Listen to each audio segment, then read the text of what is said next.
Hi everyone, welcome to the Electric MotorGP show. My name is Nee and I'm your usual host, and I've got a lot to unpack for you today. This episode is probably going to be dedicated to Xpeng.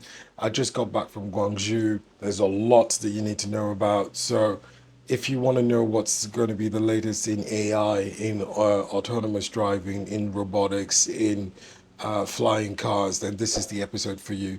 So sit back, relax, and if you haven't done so already, thank you very much for subscribing and thank you very much for joining the membership. And there's going to be more content available to you.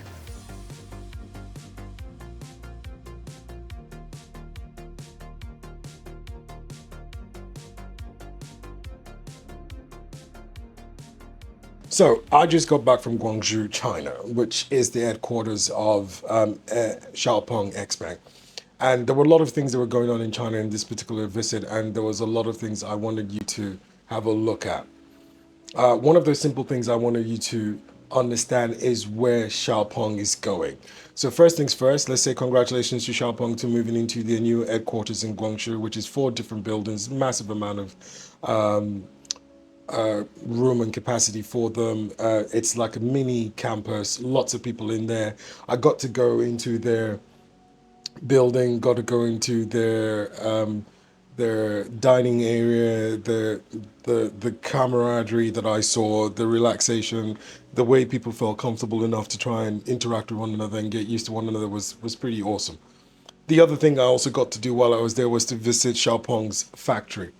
Now, when you hear outside of the Chinese markets that they've got factories that are almost fully automated, and if you look there's some snippets available for you to see in the background of this video. It's very easy to underestimate how much of what is going on is automated. I'll give you a simple example. There's a little piece as you coming into the factory where they do like it's like a post smelting thing. You've got the piece of metal sheet that is made, flattened out. You've got the designs of the car drawn onto the sheet of metal, and then it's cut. And the excess waste of it is then put back into a smelting thing and then recycled to create a new sheet, which is then done again. Now, everything I've said just to you right now that happens in 5 seconds. Literally in 5 seconds. It's sheet is placed down, it's drawn, it's cut, excess is taken off, it's moved on, new sheet is recycled, start again. 5 seconds. And the thing that you will also most likely be super impressed about is how clean and how efficient, how well labeled everything in the factory looks. You move away from the cutting and the designing bit, you then move into the welding and fully automated robotics, everything that goes on in there. You get to see a lot of stuff. I do have some footage on this, but because it's sensitive, I didn't get to take a camera in. I had to rely on what they were willing to share with me. So, Sharpong, if you do give me a chance to come back in, I'd like to do some proper content that will actually show exactly what you guys are capable of.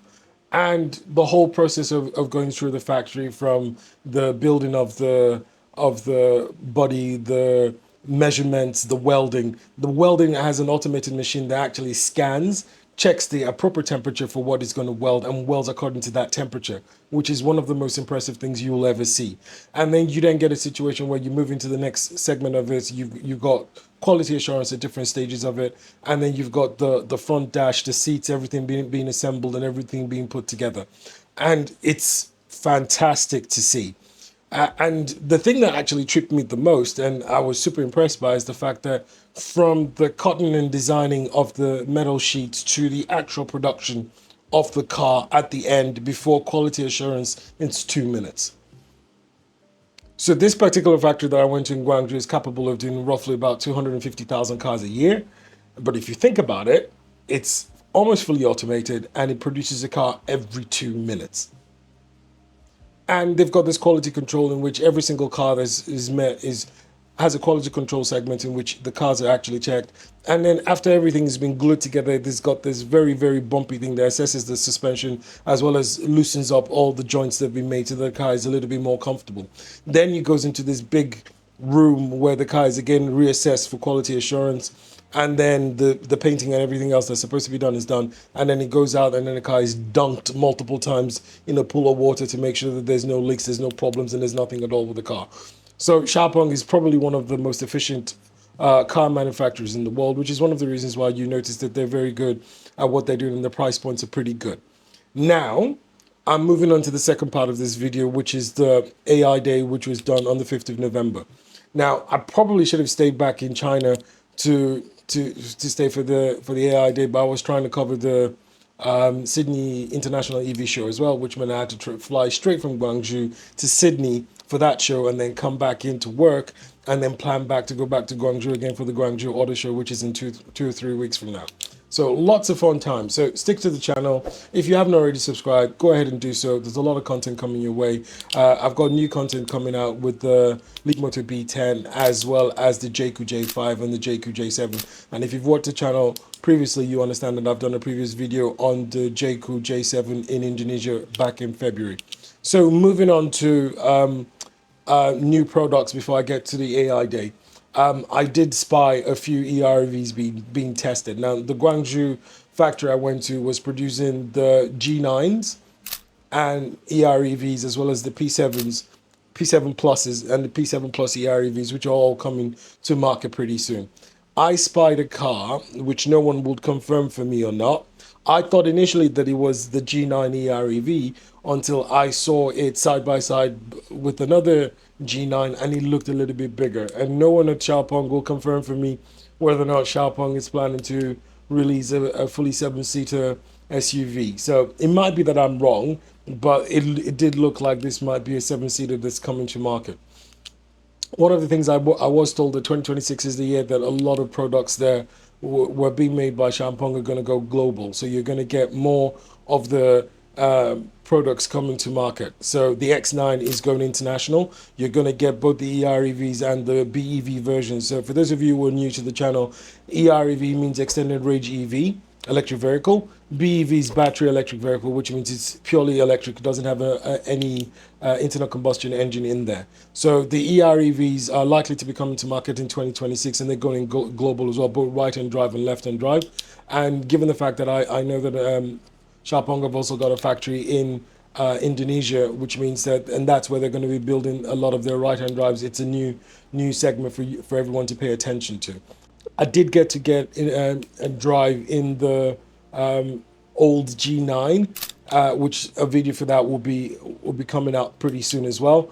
And I did get to do some video static reviews of the P7 Plus, the G6, new G6, and the G9 and the P7 Plus. So watch this space for that.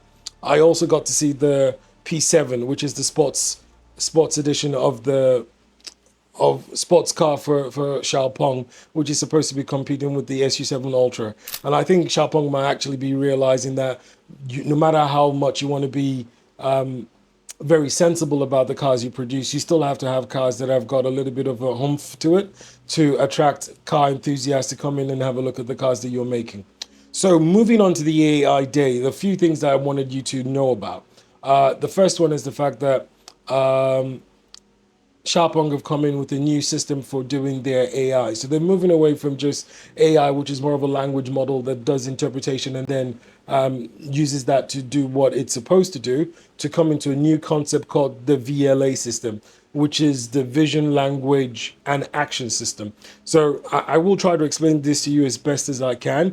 Look at it from the perspective that you issue on a command to a car, either from the way you move it or your signaling and everything else. That command is then changed into a language, which is then processed before an action is generated. That's the first part of it. Now, and because Xpeng have gone from using the LiDAR system to being vision-based system, the cars, especially in China, now for the rest of the world, I do apologize to you, we get the dumbed down version of Xpeng, of the Xpengs. So we're stuck on level 2, at best level 2 plus, but I'm really honest with you, from what I see what the Xpengs can do in China, we're on level 2. I wouldn't even call it level 2 plus. But in China, they do have level 2 plus, and some cars are actually closer to level 3 than they are to level 2. Level 3 means, look, the car can do a lot of things by itself, requires some supervision, but not yet fully automated. Level 4, the car can do most of it, requires minimal supervision, and level 5 is fully autonomous, doesn't require you to be in the car at all. Now, for most The difference between level 4 and level 5, most people will tell you, is semantics. But most importantly, it has to do with who's going to be taking responsibility for the insurance of the car in case there's any problems in there. There are quite a number of people that will still tell you that the level 4 is still at the level of the car company is responsible for the insurance of the car if there's any mishaps with it. But that's basically a crash course in the levels of autonomy. So you go from 0 to 5. Now, the rest of the world, we get the dumbed down version of it. The Chinese version, especially the ones that are now rolling out of the factory lines, are coming in with the Turing chips in them. They're coming with 4. Now, we were previously told that the Turing chips were at the level of 600 thereabout tops, but actually they're at 750. So when you get 4, you actually have 3,000 tops in the car. And for those of you who are not aware, tops means trillions operations per second, which means the amount of time it takes the car to actually cycle through information and make a decision. And it does the computing of all the different models of what the car is capable, all the multiple different decisions that the car has to make, and then makes a decision very, very quickly. The easiest way I can explain this to you is for you to go back and look at Avengers. Look at when Doctor Strange sits down and his head is going rapidly, looking at all the different scenarios in which they get to beat Thanos. That's what the car is doing. Now, in the vision-based system, the car looks around through the cameras of what's going on, interprets what's it's seen, converts it to a language model, and then takes action based on the conversion to a language model. That extra process of going from I'm looking at something, I've converted that to text so I can process it and understand what I need to do, and then I'm going to decide what I need to do based on the information that's been made available to me. What Xpeng are doing now is to say we want to streamline that process. So rather than going away in a series type thing, it's going to go across in a parallel. So it's going to look at the vision as well as the language simultaneously, make a decision, and then act. So you then have a situation where you've got, instead of going vision, language, action, you're going vision, language, and then action, both done in tandem to give you a quicker response. Where is there going to be a problem? If you've bought an existing Xpeng car, you're likely going to have somewhere between 250 to 512, 256 to 512 tops available to you, or 502 tops, something along those lines. Whether or not they're going to optimize the AI or the VLA 2.0 version of it for even the older cars to be able to function with this, I don't know. This is a space that's going to be evolving. But the Chinese versions of it are going to have the VLA testing available to them in December. Those in the Chinese market, they've bought the ultra versions of the Xpengs, will have the VLA 2.0 available to them in January. The next level up is Max, to see whether or not the Max will get the VLA 2.0 in February, March next year. Now, how does that translate to the global market? It's very difficult because the global market doesn't come across with the Max or the Ultra versions. Now, I did have a little side chat with one of the execs at Xpeng in the Sydney EV Auto Show, and this is going to be good news for you guys who are listening to this. The Xpengs coming to Australia will be Max and Ultra for the X9, which is likely come to market either December or January this year. Don't quote me verbatim on that, but watch this space. That's what is likely to be happening. So if you then look at that, those cars that are coming in December, January are likely to be compatible with the VLA 2.0. I'm hoping that the fact that FSD is rolling out in most of the world at the moment. So FSD is rolling out in Australia, is rolling out in the UK, is rolling out in Europe as well. This might stimulate Xpeng to decide not to continue to dumb down the cars that are going global. Now, I do have it on authority that as of October, was it? Or September, the CEO of Xpeng said, look, we're going to change things. We're going to make sure that the brands, the versions of the cars are going global at the same level of standard kit as what is available in China. The only problem with that is that we don't know if we can switch it on. Now that Tesla's already rolling out FSD, I don't think Xpeng have got any excuse not to roll out the smarter versions of the cars in Australia, Europe, the UK, Malaysia, Indonesia, places where Xiaopeng is becoming really, really popular. Robotics. Now, this one scared the living daylights out of me because if you're a fan of Asimov, you will know the three laws of robotics. Isaac Asimov came up with this three laws of robotics in his earlier work, and it's one of those things that it's still seminal. And for those of you who are not aware, Asimov is one of the greatest sci-fi writers of all time. I geek out whenever I have to talk about him, and I'm going to try and suppress me geeking out today because if I go down that rabbit hole, it's going to be very difficult for me to come back from it. However, I will try and keep it simple.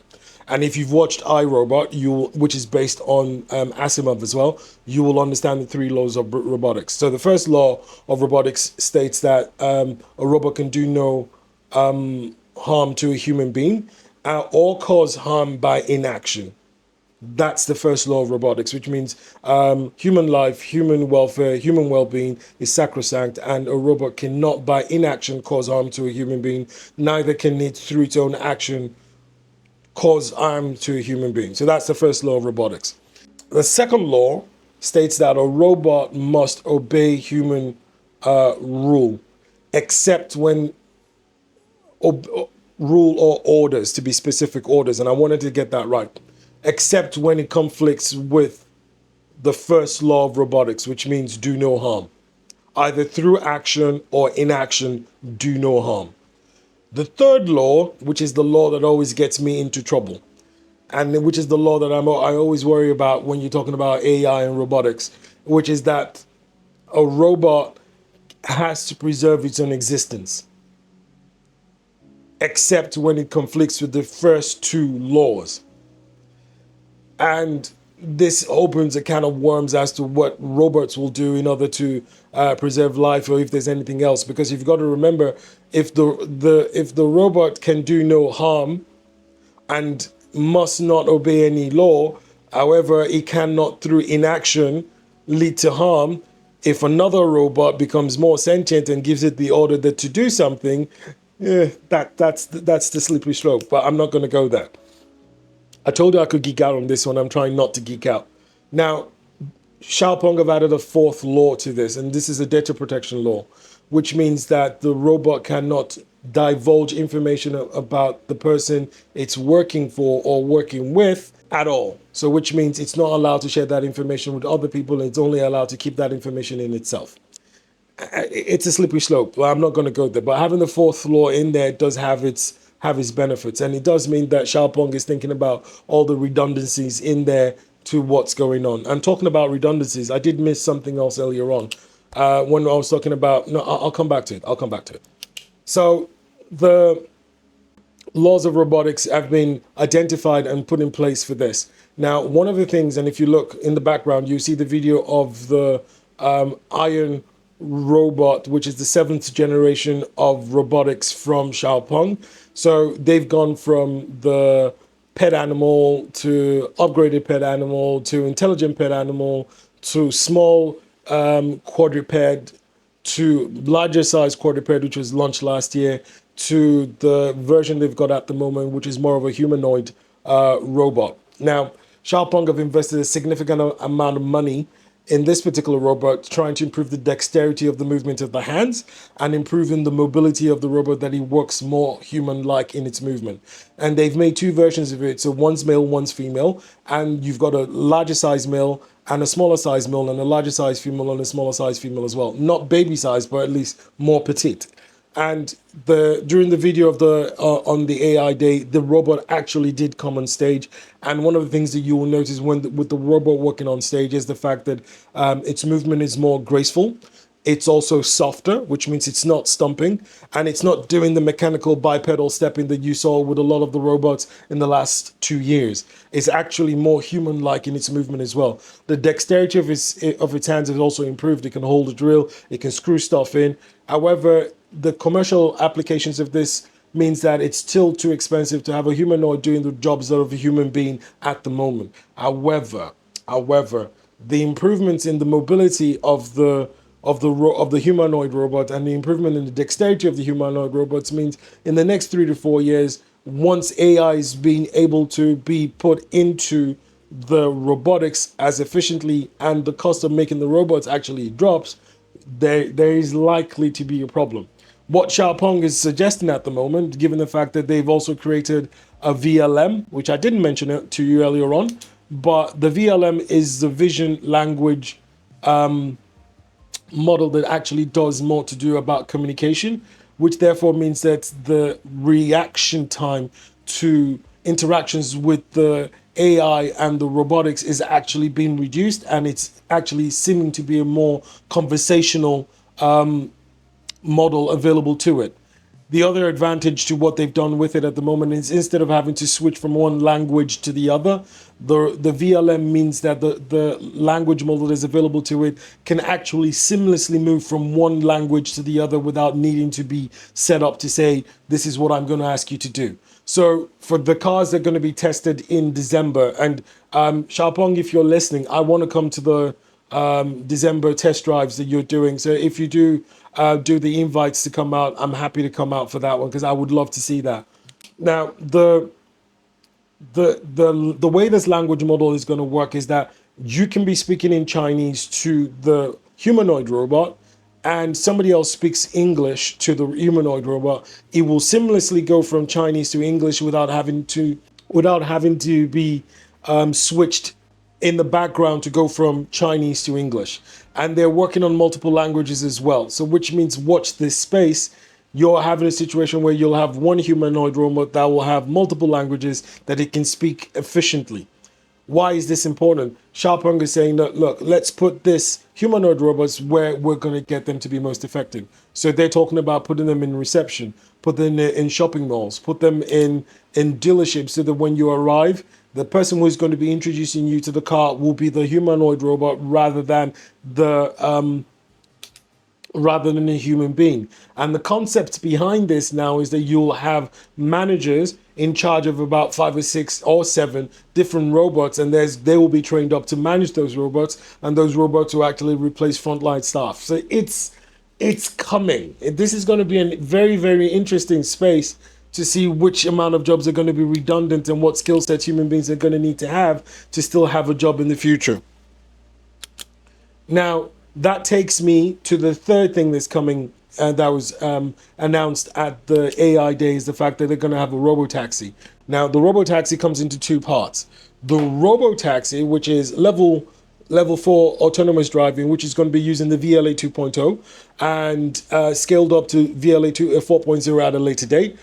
But it will be combined with the VLM, which means the car will be able to communicate and do a lot of things for you, but it does need to have a driver presence. If you go back to the beginning of the video where I was talking about the level 4, level 3, and level 5, level 2. So level 4 still requires a human being to supervise, to intervene, but not at the same level as a level 3.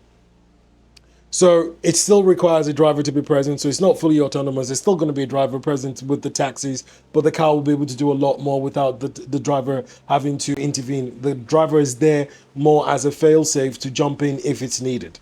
And if you look at what Tesla's doing already, Tesla's doing something similar to that. And if you look at the test drives available at the moment, it goes into roundabouts. It does a lot of different things, and it does that without having any problems. In fact, the Model Y FSD in Australia can do a hook turn, and a hook turn is one of the most complicated turns you can do in Australia. It requires a lot of expertise to be able to do that. And the Model Y in Australia, FSD, can do a hook turn. So the version that is going to be available for non-commercial people is called Robo. So which is the AI interaction between the VLA 2.0 and the VLM model to ensure that you can interact with your car. The car will do most of the jobs it's supposed to be doing for you. It just cannot drive away to different places. However, I'm going to put that into context with a caveat. In China already, the government has already allowed the cars to drop off their owners at work and then drive itself to the car park and park itself in a designated parking bay. And BYD has already done this about 5-6 months ago, saying they will take responsibility for any cars that do have any problems in going to park itself. So BYD God's Eye B and God's Eye A are already equipped to do this. God's Eye C would only do this for designated parking, whereas God's Eye B and God's Eye C will find a parking spot and park itself. So Xiaopeng's new system will be able to do most of that as well, and it's classed as a level 4. So this means that this car definitely, or this software, when it's implemented in the ultra levels in December and January, will be able to do a lot more autonomous driving by itself. Now, the CEO of Xiaopeng was very, very the word I'm looking for is articulate and clear in identifying the problems for rolling out this level of autonomous driving in the rest of the world. His major emphasis was places like Europe, where you've got a one road, which is narrow, and in which the car's got to stop, recognize another car is coming, recognize that it's got to let that car, recognize which car's got the right of way. So what the CEO is trying to say is that this particular cars now will no longer be dependent on having maps, will no longer be dependent on being fully aware of what's going on in its environment. It will it will process information about what's going on around it and then make a decision based upon that. Now, flying cars. All of you will know that Aero HT already started doing some two-person manned flying cars, which is now available in a aircraft carrier. So the aircraft carrier version of it that's available at the moment actually can deploy. It can do 70 kilometers or 20 minutes of flying for a two-man crew. They're actually working on improving that range at the moment so that it can do a lot more with the scope of the car being able to do the flying aircraft being able to do roughly about 150 kilometers or about 40 minutes of flying time. The advantage of the aircraft carrier is that it doesn't need a designated flying pad for it to lift off or land. It can take off and land wherever there's enough space for it to do so. So it can land in a car park as long as there's enough space for it to do so. And if you've got the level 4 autonomous driving built in your car, then the aircraft carrier can actually come and meet you whatever location that you're at. That's the theory of it.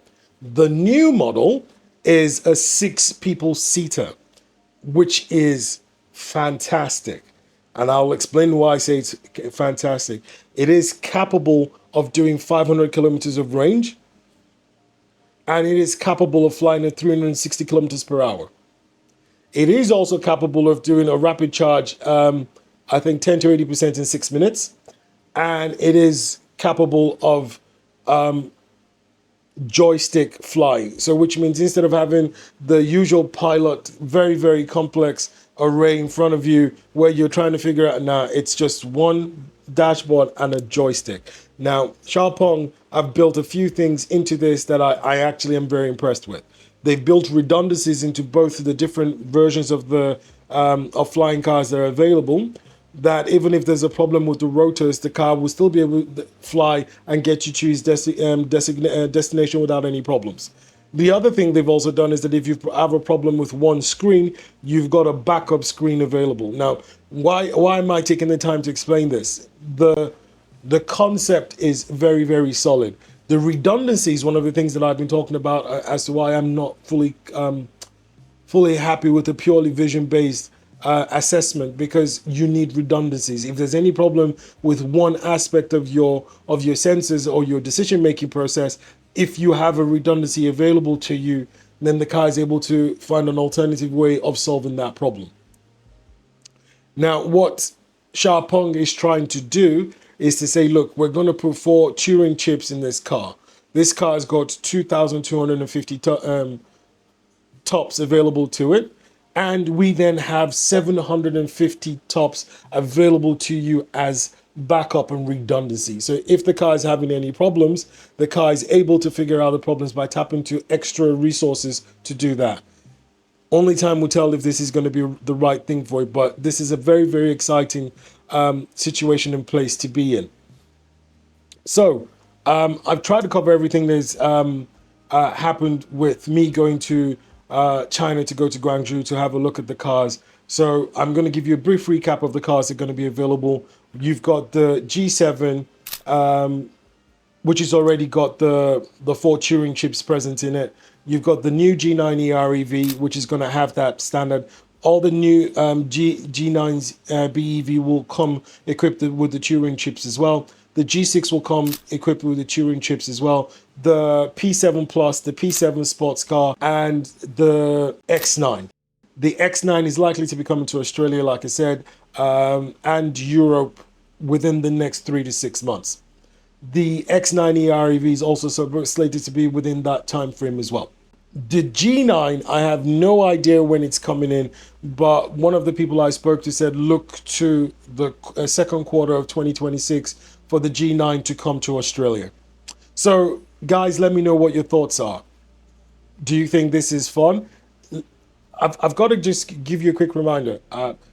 Xpeng is one of those companies that actually does read and watch the videos and actually read the comments that put in there. If this is a car that you want in, please put your comments down in the comment section. I'm going to tell you something that I think we're guilty of in Australia, and we need to actually think about this. We don't tell the car companies in China as clearly as we should what cars we want to come in. And Xpeng, when I was there and speaking to different people, they were like, we don't know what it is that you really want. So I've been very vocal. I've said, look, get the performance versions of the cars coming in. And I have it on, not authoritatively, but I've been told that the G6 performance version, it will come to Australia in 2026. And I've been told that the G9 performance will most likely be coming to Australia as well. So watch this space. But that's because I've been able to say, look, I would like for this, and my channel viewers would also like for this to happen. But if there's any model that you're interested in and you think you'd like to, put your comments down in the comment section. And I promise you this, if there are enough people clamoring for it, it will come, and it will come sooner than you think. So that's all for today, folks. Like, share, subscribe. And thank you for those of you who've joined memberships. And thank you for those of you who are supporting the channel. And thank you for those who are subscribing to this. And I will see you guys on the next one. Stay blessed, guys.